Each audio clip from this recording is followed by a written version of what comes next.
सम्मानित साथियों, आज आप इस देश का माहौल देख रहे हैं कि एक यूजीसी बिल आने के बाद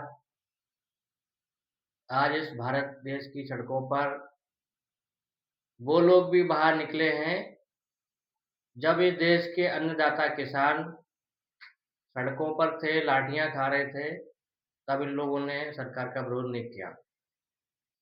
जब इस देश की महिला पहलवान सड़कों पर आंदोलन कर रही थी, पुलिस उनके ऊपर लाठियाँ बरसा रही थी, तब इन लोगों ने कोई आंदोलन नहीं किया, सरकार का विरोध नहीं किया। जब इस देश का नौजवान युवा अग्निवीर के विरोध में सड़कों पर था, लाठियां खा रहा था, तब इन लोगों ने विरोध नहीं किया।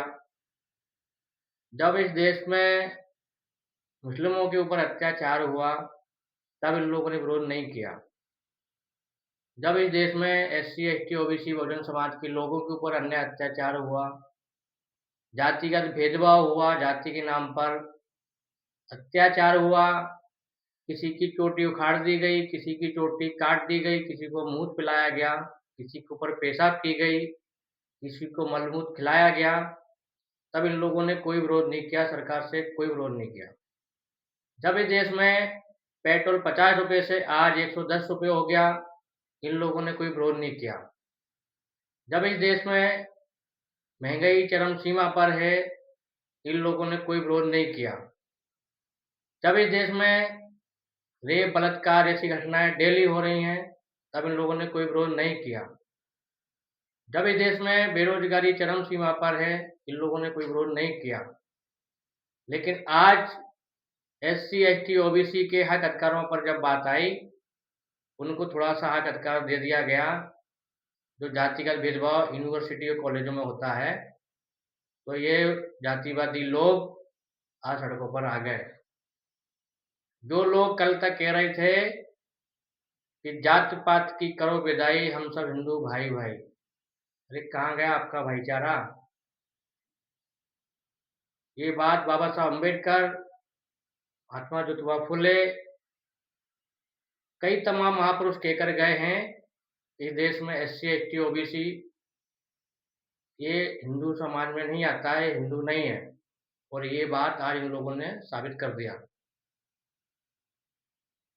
यहाँ तक कि ये लोग बोल रहे हैं कि हम इस्लाम धर्म को अपना लेंगे अगर ये यूजीसी बिल पास होता है तो आप लोग देख सकते हैं, सुन सकते हैं, जान सकते हैं और इस चीज़ को महसूस कर सकते हैं कि आपके हक अधिकारों की बात होगी तो उसके खिलाफ ये जाकर के मुस्लिम धर्म को अपना लेंगे, लेकिन आपको हक अधिकार नहीं मिलने देंगे। अभी भी समय है, आप लोग जाग जाएं, इस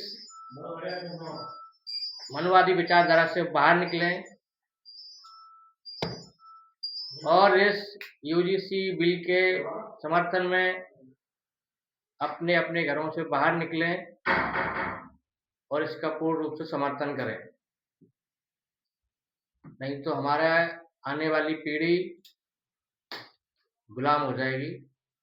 जब ये मुट्ठी भर लोग आज सड़कों पे आ सकते हैं, अपना जातिवादी चेहरा दिखा सकते हैं, तो फिर हमारे लिए, हमारे हक अधिकारों के लिए, हमारे आने वाली पीढ़ी के लिए, हमारे होने वाले छात्राओं के लिए, छात्रों के लिए ये जो बिल आया है उनके हक अधिकारों के लिए, हित के लिए, हम उसका समर्थन क्यों नहीं कर रहे हैं?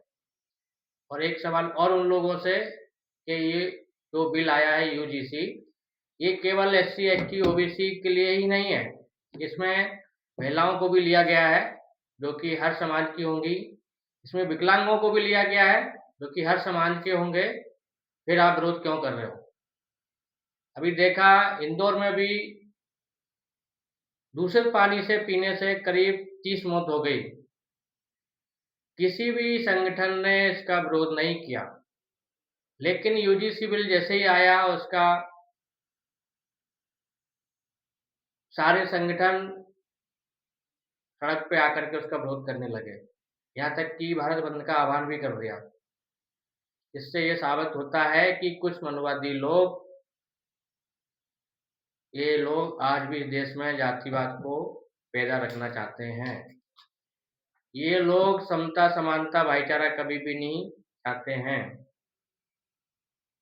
ये लोग हमेशा इस देश को बाँटने की कोशिश करना चाहते हैं।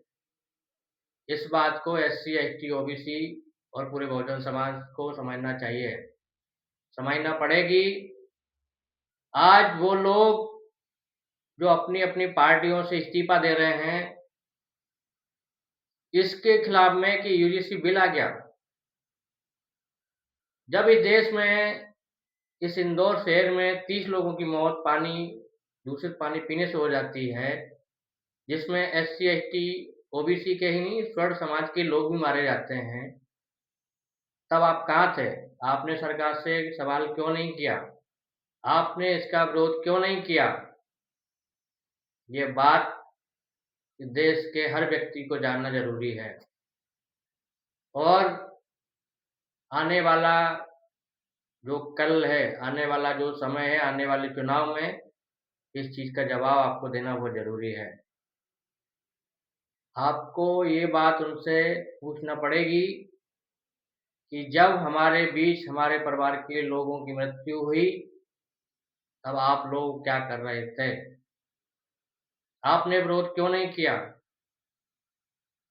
ख़ास करके एससी, एसटी, ओबीसी के लोगों को कान खोल कर के सुनना, ध्यान से सुनना और इस पर गौर करना कि जो आज हमारे नेता, हमारे समाज के बड़े-बड़े एमपी, विधायक, क्या किसी ने भी इस बिल का समर्थन किया?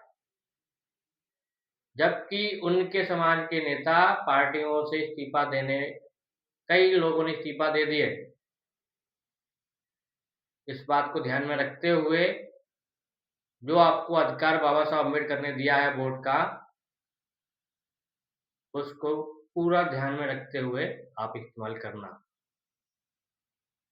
तब जाकर के ऐसे लोगों को आपकी ताकत का पता चलेगा। साथियों, जो लोग आपके हक अधिकारों को खत्म कर रहे हैं, करना चाहते हैं, उसके विरोध में खड़े हैं, उन लोगों को मान, सम्मान और मतदान तीनों चीज़ें देना बंद करना पड़ेंगी, तभी इस देश में समता समानता लाई जा सकती है। महात्मा फुले, बाबा साहब अम्बेडकर के विचारों को लाया जा सकता है। ये लोग कभी भी नहीं चाहते हैं कि देश में समता, समानता, भाईचारा आए। ये लोग चाहते हैं कि हमेशा ऐसे ही सदियों से जो चला आया है, वही इस देश में चलता रहे। एक वर्ग विशेष बड़ा बना रहे और बाकी के लोग नीचे बना रहें। आपने देखा होगा घोड़ा और गधे तक की बात इन लोगों ने बोल दी। अरे इंसान से इंसान पैदा होता है, कोई घोड़े से, कोई गधे से इंसान पैदा नहीं होता है। इस बात को ध्यान रखना। जय भीम, जय भारत, जय संविधान।